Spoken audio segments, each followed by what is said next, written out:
Hey, what's up Guardians, TBL here, bringing you a video today showing you how to complete the exotic bounty Toland's Legacy, which will grant you the Exotic Pulse Rifle, Bad JuJu. So without any further ado, let's jump right in. Now we've covered how to get exotic bounties in previous videos. The short story is, keep turning in bounties until you get this prompt. And once you do, you'll be able to select from 3 specific missions, all of which will grant you a unique exotic weapon. For the purposes of this video, we're going to be choosing Toland's Legacy. Alright, let's begin. Now once you've selected Toland's Legacy, the first step to completing the bounty will be to complete a weekly or Nightfall Strike. Or at least that's what the bounty itself will tell you. But in reality, this actually isn't true. Completing any strike within the Tiger Strike playlist will actually satisfy the conditions of this bounty, granting you the fragmented version of Toland's journal. So again, simply complete a strike and attain the fragmented version of Toland's journal, and then you'll be ready to move on to step 2. Once you've gotten the journal fragment, your next step will be to bring it to Ikora Rey, the Warlock within the Vanguard hold. Head back to the tower and make your way into the heart of the Vanguard hold, where you'll find Ikora Rey with a small marker above her head. Simply speak to the character to start up the next phase of this bounty. She will then charge you with tracking down fragments of Toland's journal by completing strikes in any destination. This is going to be the first really big task of this bounty, as basically what you'll have to do is complete a total of 25 strikes before you can move on to the next step of this bounty. Now depending on how you feel about grinding strikes, this can either be really quick or take a really long time. Now what I would recommend is simply heading into the level 24 Tiger Strike playlist and just burn through strikes until the bounty is completed. That way you at least get some engrams for your trouble as well, since those are guaranteed to drop within the Tiger Strike playlist. Anyway, simply complete strikes until you reach the 25-point goal, and once you do, you'll receive a fully encrypted version of Toland's journal. After that point, congratulations, you're about halfway through with this bounty. So now that we've got the journal, we can move on to the next step, which is to return to Ikora Rey in the Vanguard Tower. Bring her back the encrypted journal, and she'll send you on your next step, which is simply to bring the journal to the Gunsmith, for he may be able to make some sense of the notes found within. Simply head back out and up the stairs and make your way to the Gunsmith. Presenting him with the completed journal will reward you with the Black Market Coupon, which is an item that you'll need to bring to JuJu, Agents of the Nine, the special exotic weapon vendor who only shows up on the weekends. Now of course, depending on when you get this bounty, you may have to wait a few days for JuJu to appear. He generally appears between Fridays and Sundays, so be aware of that. Anyways, once the weekends roll around, make your way to JuJu. If you've got the Black Market Coupon in your inventory, he should be selling a Darkness-infused weapon frame for a grand total of 1 strange coin. Go ahead and make the purchase, and we'll be moving on to the final phase of this bounty. Now, unrelated but worth noting, the week when I completed this was also the week when JuJu decided to sell the Icebreaker, so we're hyped about that. But anyways, go ahead and purchase that Darkness-infused weapon frame and we can move on to the final phase. Once you've purchased the weapon frame, head back to the Gunsmith, where he will tell you that the weapon needs light to be completed, and task you with defeating Guardians in the Crucible.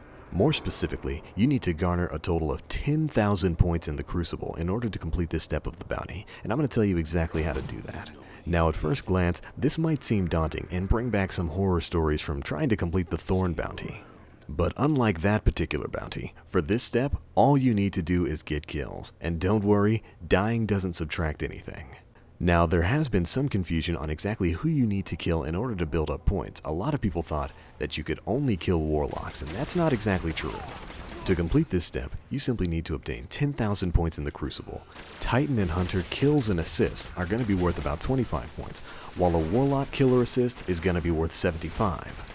So yes, getting Warlock kills is preferred since it gets you more points per kill, but it's not required at all.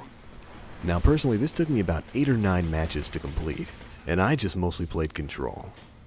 Anyways, once you complete this, you will receive a sated Pulse Rifle. So go ahead and pat yourself on the back, because from here on out, it's smooth sailing. Once you've completed this step and received the sated Pulse Rifle, bring the weapon back to the Gunsmith.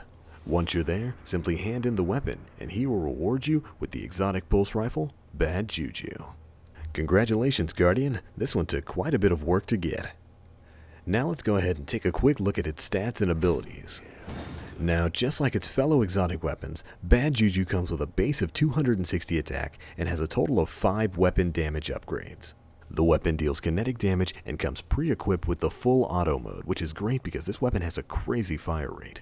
Bad JuJu comes with both smooth and soft ballistics as well as smart drift control, all which benefit stability. It also gets hip fire for increased accuracy when firing from the hip, as well as armor-piercing rounds, Send It for increased range and accuracy, and perfect balance, which further reduces Bad JuJu's recoil. Finally is Bad JuJu's signature ability, String of Curses.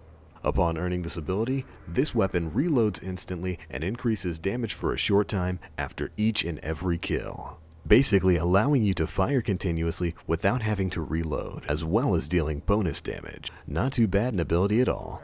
Now finally, we're going to give you guys a quick look at Bad JuJu. Now as you can see here, the skull at the front of Bad JuJu emits this really cool green and black sort of hazy smoke effect.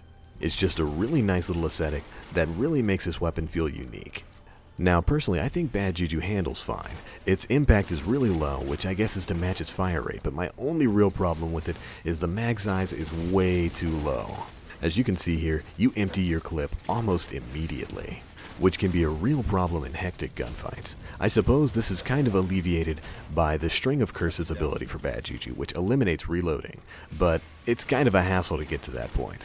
And until you get that ability, expect to be reloading this weapon every 2 to 3 seconds of continuous fire. But beyond that, I really don't have any complaints about Bad JuJu. It ain't no icebreaker, but hey, I still like it. But alright, that pretty much wraps up this video, guys. Hopefully you found it informative and entertaining. And make sure you let me know how you feel about any or all of the exotics, especially Bad JuJu, in the comment section below. But alright, that about wraps up this video. If you guys like what you saw here, feel free to check out my channel where we'll have a ton more Destiny videos coming out soon. Anyways, that's it for me now, guys. As always, I am the Black Link. You Guardians, stay frosty.